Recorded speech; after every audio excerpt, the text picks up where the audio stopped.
পুরোদমে Iran Israel যুদ্ধ চলছে, জানিয়ে দিব আমাদের হাতে থাকা সর্বশেষ গুরুত্বপূর্ণ আপডেট। আন্তর্জাতিক সংবাদ, হামাসকে পরাজিত করতে না পারায় পদত্যাগ করতে পারেন ইসরায়েলের সেনাপ্রধান।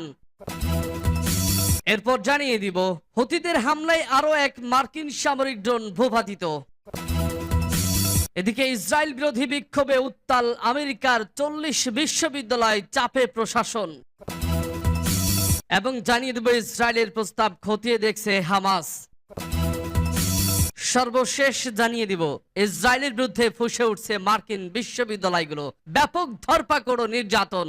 এবার আর শেষ রক্ষা নয়, কঠোর ইহুদিবাদী শক্তিশালী পশ্চিমা দখলদার ইহুদিবাজদের। খোদ মার্কিন ছাত্র নেতারাই এবার ফুঁসে উঠছে। এবার বিশ্ব নেতাদের ঘাড় মটকিয়ে দেবে মার্কিন বিশ্ব ছাত্র নেতারাই। ইসলামের পক্ষে এবার জোয়ার এসেছে, আর এই জোয়ারেই ধ্বংস হয়ে যাবে দখলদার ইহুদিবাজ বেঞ্জামিন নেতানিয়াহু সরকার এবং গোটা পশ্চিমা শক্তিশালীর অন্যতম গঠিবাজ শয়তান মার্কিন প্রেসিডেন্ট বাইডেন অচিরেই ধ্বংসের মুখে পড়বে ইনশাআল্লাহ। দর্শক, এই বিষয়ে আপনার মতামত কি তা কমেন্ট বক্সে লিখে জানান, আর জানিয়ে দিন আপনি কোন জেলা থেকে বা কোথা থেকে আমাদের সংবাদটি শুনছেন এবং দেখছেন। আর বিশেষ করে অনুরোধ থাকবে, এই চ্যানেলটি আপনার কাছে নতুন হয়ে থাকলে চ্যানেলটি সাবস্ক্রাইব করে পরবর্তী আপডেট সংবাদ পেতে চোখ রাখুন এবিসি বাংলা নিউজে। হামাসকে পরাজিত করতে না পারায় পদত্যাগ করতে পারেন ইসরায়েলের সেনাপ্রধান। টানা প্রায় 7 মাস ধরে ফিলিস্তিনের অবরুদ্ধ গাজা ভূখণ্ডে অবিরাম হামলা চালিয়ে যাচ্ছে ইসরায়েল। তবে এরপরও ফিলিস্তিনি স্বাধীনতাকামী সশস্ত্র গোষ্ঠী হামাসকে পরাজিত করতে পারেনি দেশটি। গত বছর হামাসের নজিরবিহীন হামলা ঠেকাতে ব্যর্থতার বিষয়েও আছে ক্ষোভ, আলোচনা, সমালোচনা। এমন অবস্থায় ইসরায়েলের সেনাবাহিনী প্রধান হারজি হালেভি পদত্যাগ করতে পারেন। ইসরায়েলের স্থানীয় সংবাদ মাধ্যম এমন খবরই সামনে এনেছে। শনিবার এক প্রতিবেদনে এই তথ্য জানিয়েছে বার্তা সংস্থা আনাদুলু। প্রতিবেদনে বলা হয়েছে, ইসরায়েলের প্রতিরক্ষা বাহিনীর chief of staff Herzi Halevi কিছুদিনের মধ্যে পদত্যাগ করবেন বলে আশা করা হচ্ছে। স্থানীয় সংবাদ মাধ্যম শনিবার একথা জানিয়েছে।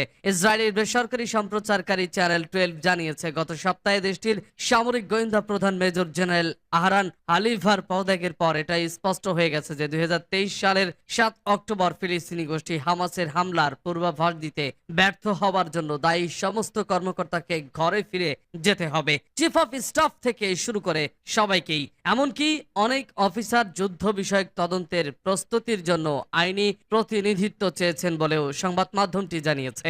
এর আগে গত সোমবার ইসরায়েলের সামরিক গোয়েন্দা সংস্থার প্রধান মেজর জেনারেল আহরন হালিভা পদত্যাগের ঘোষণা দেন। ফিলিস্তিনি স্বাধীনতাকামী গাজা উপত্যকার ক্ষমতাসীন গোষ্ঠী হামাসের গত 7 অক্টোবর ইসরায়েলে চালানো হামলার ঘটনায় গোয়েন্দা ব্যর্থতা দায়ী স্বীকার করে এই পদত্যাগের এই ঘোষণা দেন তিনি। হুতিদের হামলায় আরো এক মার্কিন সামরিক ড্রোন ভূপাতিত। ইয়েমেনের হুতি বিদ্রোহীদের হামলায় আরো এক মার্কিন সামরিক ড্রোন ভূপাতিত হয়েছে। ইরান সমর্থিত ইয়েমেনের এই বিদ্রোহী গোষ্ঠীটি বেশ শক্তিশালী এবং গত শুক্রবার দেশটির ভেতরে ড্রোনটিকে গুলি করে ভূপাতিত করার এই ঘটনা ঘটে। অবশ্য হুতিদের হামলার আবারও ড্রোন ভূপাতিত হওয়ায় বিষয়টি নিয়ে কোনো মন্তব্য করেনি মার্কিন সামরিক বাহিনী। শনিবার এক প্রতিবেদনে এই তথ্য জানিয়েছে সংবাদ মাধ্যম আল জাজিরা। প্রতিবেদনে বলা হয়েছে, ইয়েমেনের হুতি বাহিনী লোহিত সাগরে একটি তেলের ট্যাঙ্কারে হামলা চালিয়ে ক্ষতিগ্রস্ত করেছে এবং যুক্তরাষ্ট্রের আরেকটি MQ-9 রিপার ড্রোন ভূপাতিত করেছে। গাজায় ইসরায়েলের আগ্রাসনের বিরোধিতায় আরো হামলার প্রতিশ্রুতি দিয়েছে ইরান সমর্থিত এই গোষ্ঠীটি। হুতি গোষ্ঠীর সামরিক মুখপাত্র ইয়াহিয়া সারি শনিবার তার সর্বশেষ টেলিভিশন ভিডিও ভাষণে বলেছেন, তারা লোহিত সাগরে ব্রিটিশ তেল জাহাজ অ্যান্ড্রোমেডা স্টারে নৌ ক্ষেপণাস্ত্র দিয়ে হামলা চালিয়েছে এবং ক্ষেপণাস্ত্রটি সরাসরি ট্যাঙ্কারে আঘাত এনেছে। মার্কিন সামরিক বাহিনীও নিশ্চিত করেছে, ইয়েমেনের সশস্ত্র এই গোষ্ঠীটি একাধিক লক্ষ্যবস্তুতে লোহিত সাগরে 3টি অ্যান্টিশিপ ব্যালিস্টিক ক্ষেপণাস্ত্র নিক্ষেপ করেছে এবং MV অ্যান্ড্রোমেডা স্টারকে ক্ষতিগ্রস্ত করেছে।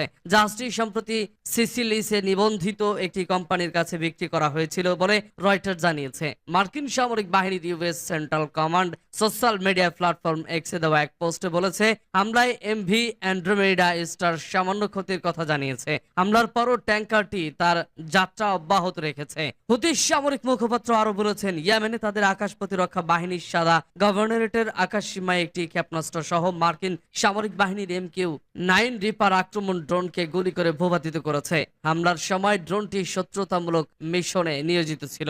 মার্কিন সামরিক বাহিনী অবশ্য এই ড্রোনটির বিষয়ে কোনো মন্তব্য করেনি, তবে মার্কিন সম্প্রচারকারী প্রতিষ্ঠান CBS নিউজ নিশ্চিত করেছে একটি MQ-9 ড্রোন গত শুক্রবার ইয়েমেনের অভ্যন্তরে বিধ্বস্ত হয়েছে এবং এই ঘটনায় তদন্ত চলছে।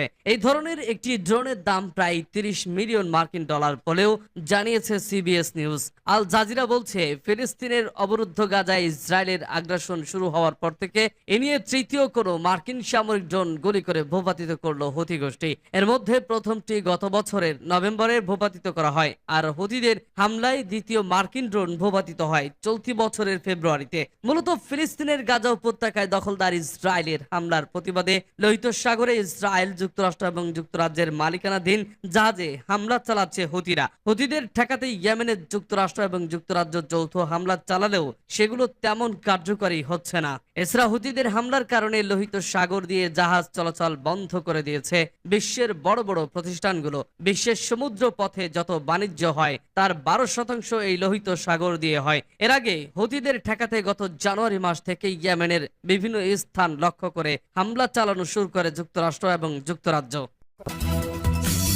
ইসরায়েল বিরোধী বিক্ষোভে উত্তাল আমেরিকার 40 বিশ্ববিদ্যালয়, চাপে প্রশাসন, পাগল হয়ে গেছে এবার ইসরায়েল আমেরিকা। আমেরিকার বিভিন্ন অঙ্গরাজ্যের 40 বিশ্ববিদ্যালয়ের ক্যাম্পাসে ছড়িয়ে পড়েছে ইসরায়েল বিরোধী বিক্ষোভ। ফিলিস্তিনের গাজা উপত্যকায় ইসরায়েলের চলমান যুদ্ধবিরতি এই প্রতিবাদের সূচনা হয় দেশটির কলম্বিয়া বিশ্ববিদ্যালয় থেকে। এরপর তা দ্রুত সময়ের মধ্যে গোটা দেশের বিভিন্ন ক্যাম্পাসে বিক্ষোভে সামাল দিতে পারছে না কর্তৃপক্ষ। এতে চাপে পড়েছে সংশ্লিষ্ট প্রশাসন। বিক্ষোভ থামাতে বিভিন্ন পদক্ষেপ ব্যর্থ হওয়ার পর ক্যাম্পাসে পুলিশ ডাকে কলম্বিয়া বিশ্ববিদ্যালয়ের সিনেট কর্তৃপক্ষ।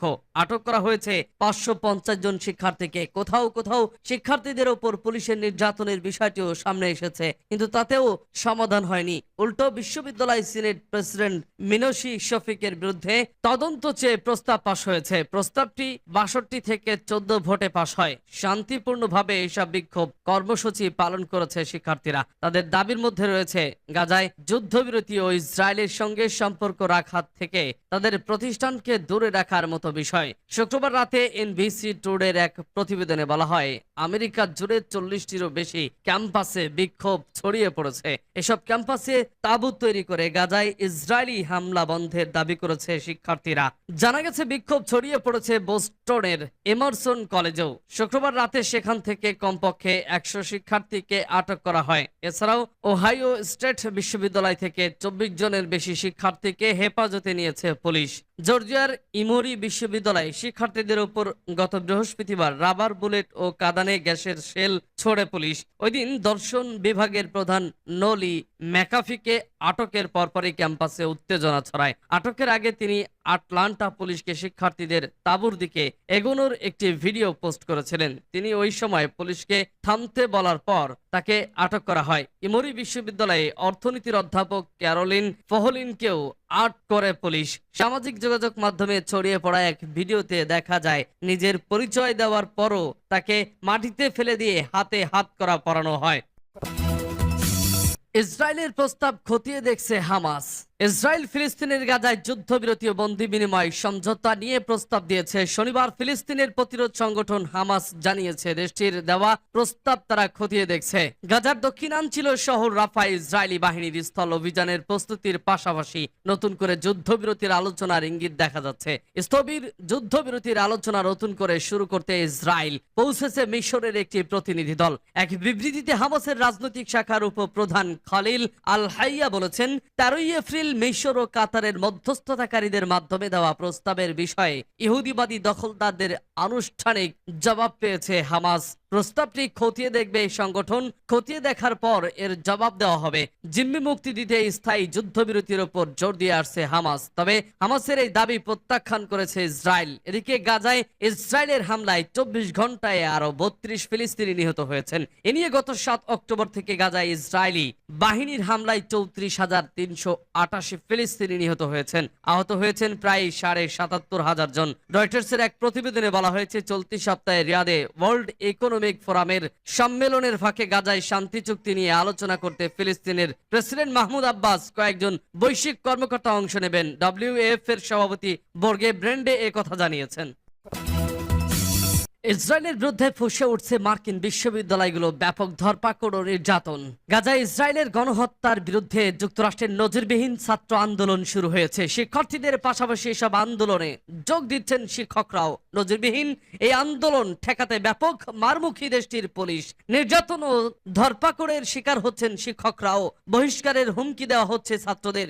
এত কিছুর পরও দমানো যাচ্ছে না আন্দোলনকারীদের। ধীরে ধীরে আরো তীব্র হচ্ছে আন্দোলন। বলা হচ্ছে সাম্প্রতিক ইতিহাসে এত বড় ছাত্র আন্দোলন দেখেনি যুক্তরাষ্ট্র। ক্যালিফোর্নিয়া থেকে বোস্টন, নিউ ইয়র্ক থেকে ওয়াশিংটন, হার্ভার্ড থেকে জর্জ ওয়াশিংটন ইউনিভার্সিটি, ওহাইও থেকে নিউ ইয়র্ক ইউনিভার্সিটি, একের পর এক বিশ্ববিদ্যালয় সামিল হচ্ছে গাজায় গণহত্যা বন্ধের দাবিতে। যুক্তরাষ্ট্রের পর ইসরায়েল বিরোধী এই আন্দোলন ছড়িয়ে পড়েছে ইতালি, ফ্রান্স, জার্মানি, অস্ট্রেলিয়াতেও। আন্দোলনের বিষয়ে যুক্তরাষ্ট্রের টেক্সাস বিশ্ববিদ্যালয়ের এক শিক্ষার্থী বলেন, ইসরায়েল ও সংশ্লিষ্ট প্রতিষ্ঠানের সাথে আর্থিক সম্পর্ক বাতিল করতে হবে। সব ছাত্র শিক্ষকদের ন্যায় বিচার নিশ্চিত করতে হবে। ফিলিস্তিনের জন্য আন্দোলনের কারণে যাদের বহিষ্কার করা হয়েছে তাদের বহিষ্কারাদেশ তুলে নিতে হবে। আরেক আন্দোলনকারী বলেন, ফিলিস্তিনে যে গণহত্যা চলছে সেটি ছাত্ররা বসে বসে দেখতে পারে না। ইসরায়েলি প্রতিষ্ঠানের সাথে সম্পর্কের মাধ্যমে যুক্তরাষ্ট্র এই হত্যাযজ্ঞে সামিল হতে পারে না। আন্দোলনের তীব্রতা যত বাড়ছে সমান্তালে চলছে দমনপীড়ন। বিশ্ববিদ্যালয় থেকে বহিষ্কার, হুমকি ধামকি, ধরপাকড়ের পরও অবস্থান কর্মসূচি চালিয়ে যাচ্ছে শিক্ষক শিক্ষার্থীরা। এ বিষয়ে এক আন্দোলনকারী বলেন, যুক্তরাষ্ট্রের এতগুলো বিশ্ববিদ্যালয় গাজার মানুষের প্রতি একত্রতা জানিয়েছে। আমাদের দাবি ইসরায়েলের সাথে সব ধরনের একাডেমিক সম্পর্ক বাতিল করতে হবে। গাজায় গণহত্যা ইস্যুতেও দৃষ্টি আকর্ষণ চাই। আরেকজন বলেন, দাবি আদায় না হওয়া পর্যন্ত আন্দোলন চালিয়ে যাব। ইসরায়েলের অর্থায়ন বাতিল না হওয়া পর্যন্ত বিক্ষোভ বন্ধ হবে না।